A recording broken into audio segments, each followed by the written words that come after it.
Hey, Ashley. Ashley? Ashley? Ashley? No, God.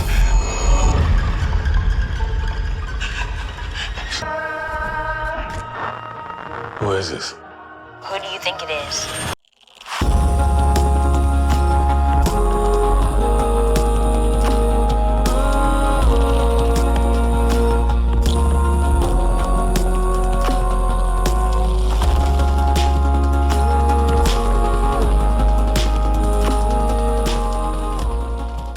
Alright, welcome back, movie buffs, to the Movie Buffer channel, and thank you for being here. Tonight we are reviewing Don't Let Go. Don't Let Go is a 2019 American science fiction horror thriller filmed, written, and directed by Jacob Aaron Estes. The film stars David Aiello, Storm Reid, Byron Mann, Mykelti Williamson, and Chanel Ozoro. Jason Blum serves as producer through his Blumhouse Productions banner, and I would love to get some of my work in Blumhouse. That would be amazing. But anywho, enough about me. Okay, first of all, I'm going to start off with this. There has been a lot of kind of mishmash of reviews regarding this particular movie. There's a reason for that. Actually, to me, it'll throw off a lot of people from even watching it. I watched it because I want to know, well, what the heck are they talking about specifically? So when I watched it, I got it.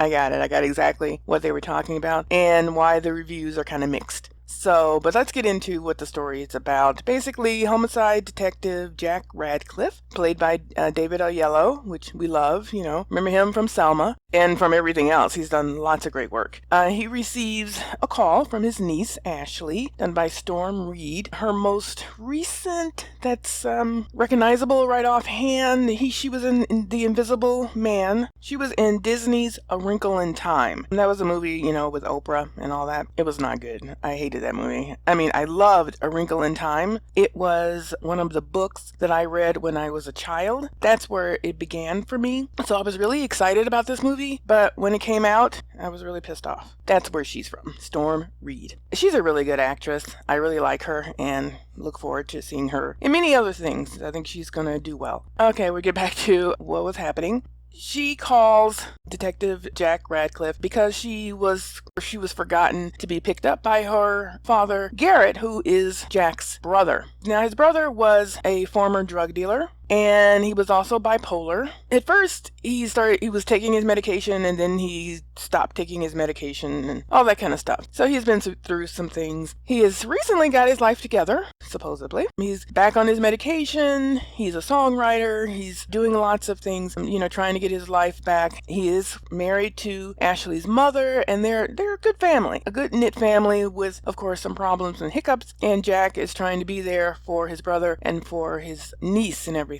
So that's the scoop on them. Things go on. It does seem like there is some trouble with his brother, Garret, played by Tyree Henry. You know, he's not back on the straight and narrow like everybody thought, basically. And he's probably trying to do one of those things where he does get back into the drug business. He was a drug dealer back in the day. Now he was trying to, you know, have that one last score. You know, you make that one last score so he can get his family over the top, that kind of a thing. Consequently, it ends up getting him killed. And that's really not a spoiler to the movie, because the real part of the movie, of course, is finding out who killed him and then finding out who did kill him and all this stuff. There's a lot of spider webs and things going on there. So that's the gist of the movie. So that's how they die. They were murdered. The entire family was murdered. Jack's brother, Garret, was murdered. His wife and Ashley were also murdered in their home, very brutally shot down. They even killed the damn dog. I mean, that's fucked up. You know, it's so funny when I was watching this movie, you know, everybody was killed, and then I saw the dog was killed. I was like, oh my God. And that's what pulled at my heartstrings. That was hilarious. So I need to think about that for a moment. 2 weeks later, after the funeral and all of that, Jack, the detective, our main character, David Aiello, begins receiving calls from Ashley's phone, even though the line has been disconnected. When he answers, Ashley speaks to him as though nothing is wrong, and Jack realizes that he is somehow communicating through the phone with Ashley from several days before her murder. I think it was like 4 days or 5 days or something like that. Ashley herself is oblivious to her fate and does not know she is speaking to Jack in the future. Jack does not tell Ashley the confusing truth, but hopes his guidance can alter events to prevent the murder-suicide. Now, in the papers, they called it a murder-suicide, but we know right from the beginning that it wasn't a murder-suicide. We know that there was some foul play involved, and it wasn't the husband. That's how the police try to paint it, like immediately. So, he was really conflicted by his brother's file or his case being kind of swept under with, he just went crazy, he's bipolar, so he just snapped and killed his entire family and then killed himself. So this is the journey that the movie begins on. It is a thriller. It's, one of those whodunit. Let's find out what's going on. Let's collect the clues. Let's piece it together. It's that kind of movie, and I think it does a really good job in that. Now let's get to the problem that a lot of reviewers and critics have had regarding this movie. Disclaimer. I absolutely love time travel and altered dimensional movies and just the concept itself, from fictional to actual. I love talking about it. It's very interesting to me. I'm a physics nerd. Okay, there it is. The problem with them is science. That's the problem with this movie, is the science. No one knows, how time travel works, if it even can work, and no one knows how to alter our realities through time. And we've seen many movies and we've seen many documentaries or whatever, and so there's lots of theories, but we haven't been able to do it yet. We haven't even been able to break the light barrier of moving faster than light. Okay, so we haven't been able to do that. So everything is just conjecture and just theories. But here's the timeline problem with this particular movie. Okay, try to follow me. She was murdered on Wednesday. Then because she was on the phone with him at the time of her death, she was able to cosmically connect with him before it all happened and call him, okay? So let's just say her aura, her spirit, whatever, was still intermingling in the air. We got the waves of the cell phone waves that maybe her energy went into. Okay, so think on that. All right, so there's that. Then, as they talked, he was able to change things in the past, which unfortunately resulted in her being killed on the previous day, on a Tuesday, ahead of schedule. Okay? So, if she died on Tuesday instead of the Wednesday, how would she have been able to contact him on that Wednesday still? Okay? How would the rip in the time continuum actually happen? But even if you were like, well, it just did. It happened. It's whatever. Okay. Then she would not have remembered anything that they had previously talked about, because she died before any of that happened. So everything would have started fresh over again, but they couldn't because she was already dead and the contact would never have happened. That's the issue. See, time travel is a clusterfuck.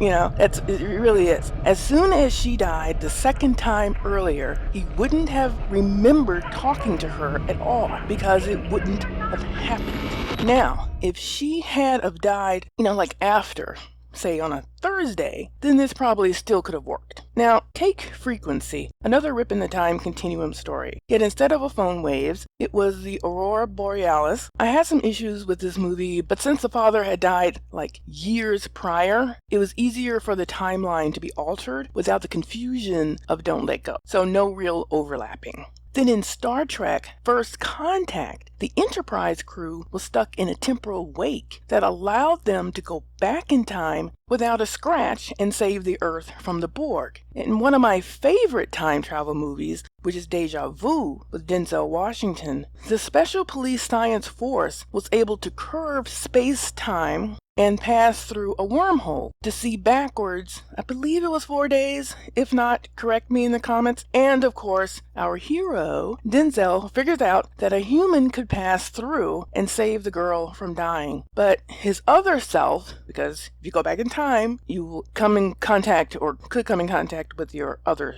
self. Okay. So, but his other self had to die. The self that we were following had to die in the process to save her, and the girl was saved in that movie, Deja Vu. And then she meets the other Denzel, the one from the past, or from her actual current timeline, and as they caught up to the future. And now, See? A time fuck. It is really a clusterfuck, and you can go crazy thinking about this shit. Okay, remember the timeline in the remake of The Time Machine when Jeremy Irons answers the question of why can't we change the past? And Jeremy Irons answers the question so eloquently. He told him that you built the time machine because your loved one had died. Had she never died, you would never have built it. So how could you use it to save her? You know? I mean, it's so simple, but it's hard to wrap our minds around it. The only way you can change time per se is to enter into another timeline dimension,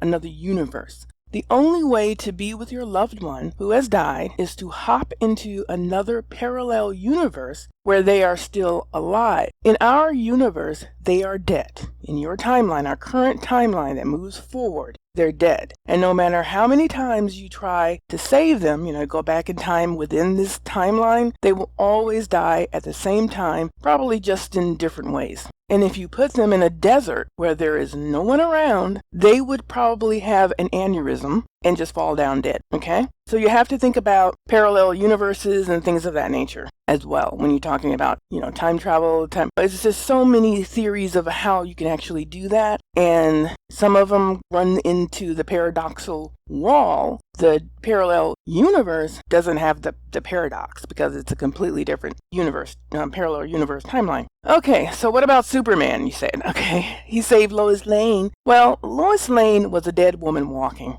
Everybody can agree with that. She was meant to die that night when her helicopter crashed. But Superman, who was an alien from another universe completely and had mad powers, saved her. And you ever wonder why he had to keep saving her? Well, because our universe, which is based on balance, tried to rebalance itself and kill her because she was supposed to die. But she kept falling through the cracks, quite literally, because of Superman. Okay? He was mushing things up. In the end, after we talked about time and space continuums and nerdy stuff like that, was this a good movie? Yes, I believe it was. It had great actors, and the performances of all of them I thought were superb. Very good, intense thriller. The pace in the beginning was perfect, so you can get to know the two main characters, Ashley and Jack, and feel their connection. I would have liked to see more interaction with Jack and his brother Garret, but the movie just kind of gets right to the point. It did keep me interested, and I wanted to know how it ended. I was totally engaged. If you ignored the nerdy details of the timeline issue, you will enjoy this movie as a captivating thriller, and I think it's well worth